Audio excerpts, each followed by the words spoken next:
Hello hello, je suis super contente de vous retrouver dans cette nouvelle vidéo et si t'es nouveau, bah écoute, moi c'est Cora, expat multirécidiviste, rêveuse, projectpreneur et bien plus encore. Et aujourd'hui je vous retrouve pour faire suite à la partie 1 où j'avais déjà commencé à répondre à la plupart des questions que vous m'avez posées, que ce soit en commentaire, en message privé sur Instagram. C'était également l'occasion pour moi de revenir sur certains points que j'avais pu aborder dans certaines de mes vidéos pour vous donner plus de précision. Et voilà, je voulais que tous ces éléments de réponse soient réunis dans une vidéo. Bon, il y en a deux, hein, mais voilà. Et je pense de toute façon que ça ne sera pas la dernière de ce type. Donc n'hésitez pas à me laisser vos questions dans les commentaires ou à me rejoindre sur Instagram si vous avez d'autres questions à me poser. Mais voilà, là je reviens avec la partie 2. Donc si vous venez de regarder la partie 1, welcome back. Et si vous venez d'arriver sur cette chaîne, bienvenue à vous. Je vous invite vraiment à aller voir la partie 1 parce qu'on a parlé Covid, on a parlé logement et je pense sincèrement que ça pourra vous intéresser. En tout cas, comme d'habitude, toutes les questions seront listées en barre d'informations avec les temps associés parce que, qu'on se le dise, notre temps est précieux. Je vous laisse avec la suite de la vidéo.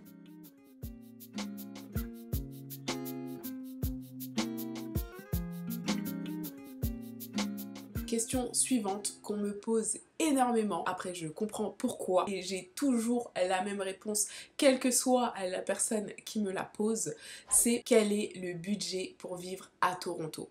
Et en vrai, comme je réponds à chaque fois, ma réponse c'est ça dépend. Non, mais blague à part, je comprends aussi qu'on me pose cette question parce que voilà, je vous partage mon retour d'expérience pour vous aider à préparer votre expatriation ou votre voyage au Canada. Et c'est vrai que la partie financière, c'est un gros point qu'il faut aborder quand on prépare un projet, mais je suis obligée de répondre ça dépend. Et là, justement, vu qu'à chaque fois je réponds les mêmes choses, je me suis dit que ça serait bien de le dire dans une vidéo. Après, je pense aussi qu'un jour, je ferai une note vocale sur ce sujet parce que oui, je ne l'ai pas dit en introduction, mais maintenant il y a aussi DPAP, le podcast, donc DPAP, la note vocale, mais ça aussi je le mets en barre d'informations et je pense qu'un jour j'en ferai une note vocale, donc un épisode de podcast spécialement sur la partie budgétisation d'un projet. Mais bon, toujours est-il que là, par rapport au sujet Toronto, que ce soit budget pour venir s'expatrier ou budget pour venir visiter Toronto, tout va réellement dépendre de vous, de vos habitudes, de votre manière de fonctionner. Et là, je m'explique. Parce que oui, j'ai beau vous dire que Toronto, c'est la ville la plus chère du Canada. En vrai de vrai, moi, si je compare mon pouvoir d'achat ici à Toronto avec le pouvoir d'achat que j'avais quand je vivais à Birmingham, ben finalement, j'ai plus de pouvoir d'achat ici à Toronto, alors que sur le papier, le coût de la vie est bien plus élevé ici à Toronto qu'à Birmingham.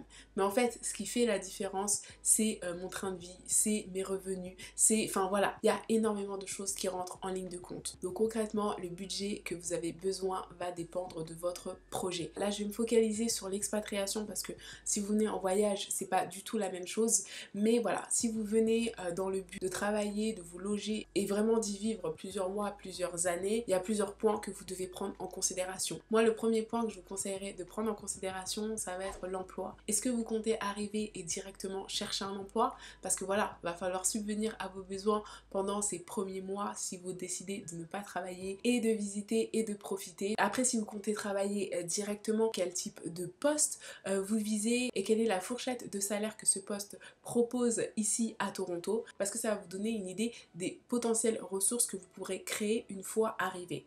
Ensuite s'ajoute à ça le prix du loyer, il va y avoir la nourriture, il va y avoir les transports, il va y avoir l'aménagement de votre intérieur, enfin voilà, plein de petits éléments et encore une fois, on n'a pas tous les mêmes manières de faire. Je sais pas si vous êtes plus de team à aller faire vos courses et à préparer vos repas pour le midi au travail et le soir à la maison, ou si vous êtes plus de la team takeaway et d'aller manger dehors, parce que voilà, là on sera pas du tout sur le même budget. Pareil pour les transports, moi je vous ai fait une vidéo les transports à Toronto, donc n'hésitez pas à aller la voir. Est-ce que vous serez plus de la team non, j'achète un vélo et je marche, ou je prends les transports en commun, ou je prends juste le Uber? Enfin voilà, on a tous nos habitudes et des manières de fonctionner et notre budget va être affecté par tout ça. De la même manière par rapport à vos projets, est-ce que comme moi c'était mon cas, est-ce que vous comptez après enchaîner avec une résidence permanente?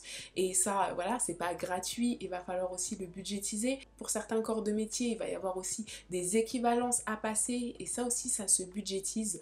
Donc vraiment, si je peux vous donner un conseil, c'est de vous asseoir et pour chaque poste de dépense, à peu près avoir une idée de ce vers quoi vous voulez tendre et après aller chercher des informations spécifiques par rapport à ces postes de dépenses. À partir de là, ça vous donnera un petit peu une idée de combien vous avez besoin par mois et grâce à ça, vous pourrez anticiper votre budget préparation du départ pour pouvoir subvenir à vos besoins 1, 2, 3, voire plusieurs mois si vous ne comptez pas travailler directement. Et aussi de faire cet exercice, ça vous permettra également de mieux vous positionner au moment d'aller rechercher votre emploi parce que vous allez avoir une idée globale de toutes vos dépenses du mois et donc peut-être de privilégier un emploi plutôt qu'un autre quand vous chercherez du travail. D'ailleurs, en parlant de travail, de négociation, de salaire, ça m'emmène à vous parler de la prochaine question, du prochain point qui est souvent revenu et qui était quand même un peu lié au budget. C'est à quel salaire je peux prétendre, comment négocier mon salaire, enfin voilà, un petit peu toutes ces questions qui pour moi rejoignent énormément ce que je vous ai dit dans la partie du budget. Après quand même là où je vais nuancer mon propos, c'est qu'il faut quand même rester assez objectif et réaliste en fonction du poste auquel on va prétendre. Voilà, on va pas prendre un poste qui normalement est très peu payé et aller voir l'employeur en lui disant ah non mais moi par rapport à mon train de vie il faudrait augmenter le salaire. Non, là je pense que l'employeur va vous regarder un peu en mode mais pour qui tu te prends? Mais en tout cas, une fois que vous avez identifié le type de poste qui va avec la fourchette salariale qui vous conviendrait, à vous aussi de voir si vous fitez le poste en termes de prérequis. Est-ce que par rapport au niveau d'études, par rapport aux skills, par rapport au nombre d'expériences, est-ce que vous trouvez que vous correspondez au poste? Et là, une fois que tout est checké, là, on peut commencer à parler de négociation. Surtout si le salaire proposé à poste égal, vous pouvez voir que dans d'autres entreprises, le salaire est plus élevé.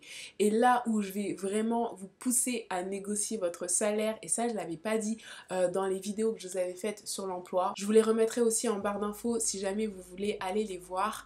Et je vous avais dit justement de penser à négocier votre salaire. Et là, à l'heure où je tourne cette vidéo, ça fait 1 an et demi que je suis en poste.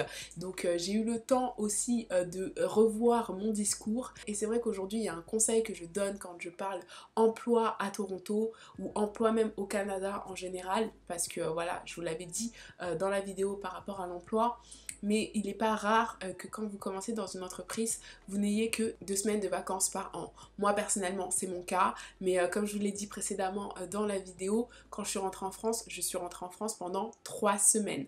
Donc vous allez vous dire, mais comment t'as fait pour gratter une autre semaine? En fait, j'ai juste demandé une semaine de vacances supplémentaires non rémunérées. Donc ça, c'est quelque chose qui se fait et aujourd'hui, si je peux vous donner un autre conseil, en plus de tous ceux que j'avais pu vous donner dans ces vidéos, c'est vraiment de prendre ça en considération. C'est-à-dire que si par exemple vous venez au Canada et que vous savez que, je sais pas, l'année prochaine vous avez 2 voyages de prévus qui sont prévus depuis des années et vous vous rendez compte que les 2 semaines de vacances rémunérées ne seront pas assez, c'est quelque chose qui peut se négocier à l'entretien d'embauche. Et ça, c'est quelque chose que moi, personnellement, j'avais pas pris en considération.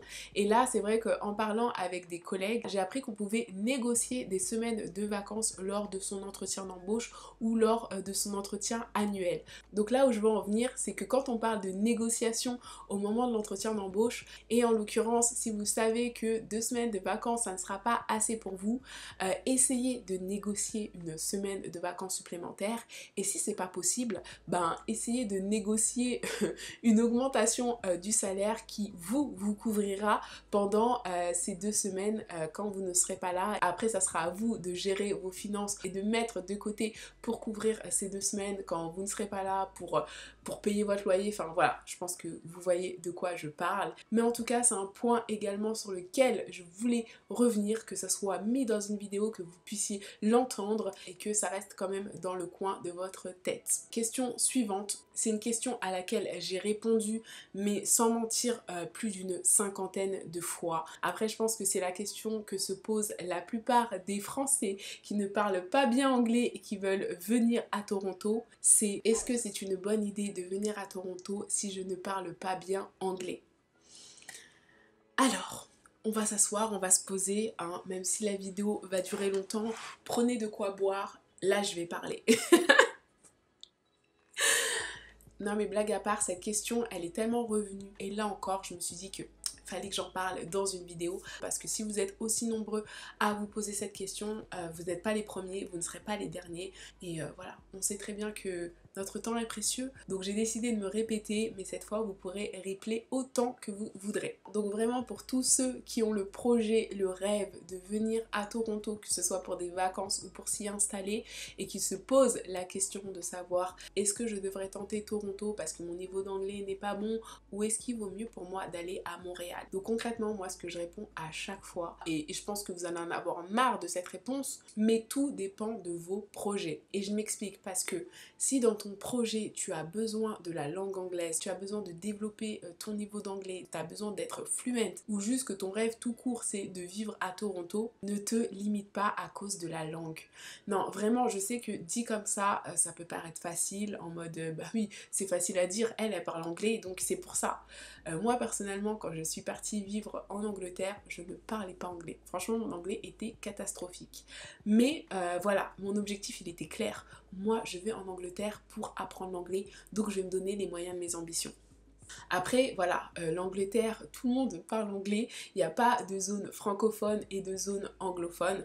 Et c'est vrai que quand on a ça au Canada, bah, des fois d'avoir le choix, on préfère choisir la facilité. Après, je connais pas tout le Québec, moi j'ai été quelques jours à Montréal, donc la plus grosse partie de mon expérience, elle s'est faite ici à Toronto. Mais en tout cas, de ce que j'ai pu ressentir en étant allée à Montréal, pour moi, j'ai réellement eu la sensation d'avoir changé de pays. C'est fort de dire ça, hein, mais c'est la sensation que ça m'a fait parce que bah, d'avoir passé plusieurs mois au Canada dans une ville anglophone, ça m'a fait totalement bizarre d'arriver et d'entendre des gens partout parler français en fait. Je me suis dit oh mais qu'est-ce qui se passe et pareil, même l'architecture de la ville, enfin tout était tellement différent et pour autant j'ai vraiment aimé Montréal. Et pour moi après ces quelques jours, je comprenais même pas qu'on arrive à comparer Toronto et Montréal parce que pour moi c'était totalement différent. Et c'est en ça que je vous pousse à vous interroger sur ce en quoi vous aspirez. Parce que concrètement, si vous choisissez Toronto ou Montréal en fonction de critères qui ne sont pas vraiment au cœur de votre projet, bah ça ne sera pas du tout la même ambiance que vous allez vivre, clairement. Et donc là, en l'occurrence, par rapport à la langue, si c'est juste un niveau de langue qui vous bloque, notamment si votre langue c'est le français, j'ai envie de vous dire, venez à Toronto.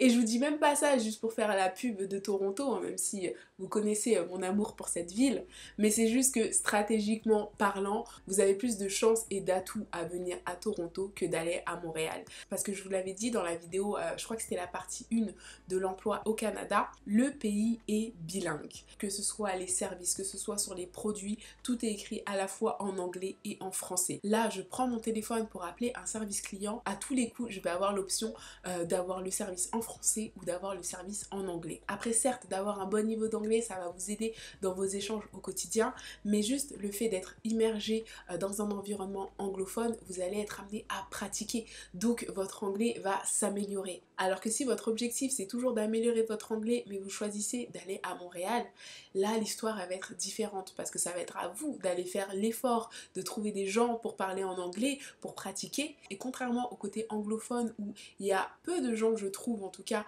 qui parlent français, et ben du côté francophone, il y a énormément de gens qui parlent anglais. Et je vous parle pas de notre anglais avec nos soupçons d'accent français qui sort une fois tous les 2 mots. Moi je vous parle de gens, quand ils switchent du français à l'anglais, c'est pas notre anglais avec des touches de French accent. Non, eux leur anglais c'est comme dans les films, hein, c'est fluent pour de vrai. Donc concrètement, quand on part du fait que le pays est bilingue, que beaucoup de francophones parlent déjà anglais, je pense que la demande de parler les 2 langues, elle est nationale. Et concrètement, dans la partie francophone, on ne vous attend pas pour votre français, mais on va quand même attendre de vous que vous maîtrisiez l'anglais. Alors que dans la partie anglophone, en tout cas moi je le vois à Toronto, parler français c'est vraiment un atout et arriver à se débrouiller en anglais avec la promesse de faire de son mieux pour s'améliorer, et ça va venir hein, parce que ce soit l'Angleterre ou ici, je sais pas si c'est les gens ou quoi, mais les gens sont tellement indulgents et essayent de nous comprendre malgré nos fautes grammaticales, malgré tout ça, qu'on est quand même dans un, on va dire, dans un climat assez bienveillant pour apprendre une langue. Donc vraiment ça c'est la réponse que je donne à chaque fois. Pose-toi d'abord la question de quels sont tes projets, quels sont tes objectifs, et en fonction de ça, Si Toronto c'est mieux pour toi, voilà, donne-toi les moyens de tes ambitions, viens, apprends l'anglais, mais ne sois pas surpris si en allant du côté francophone, on te reproche quand même le fait que tu ne parles pas anglais.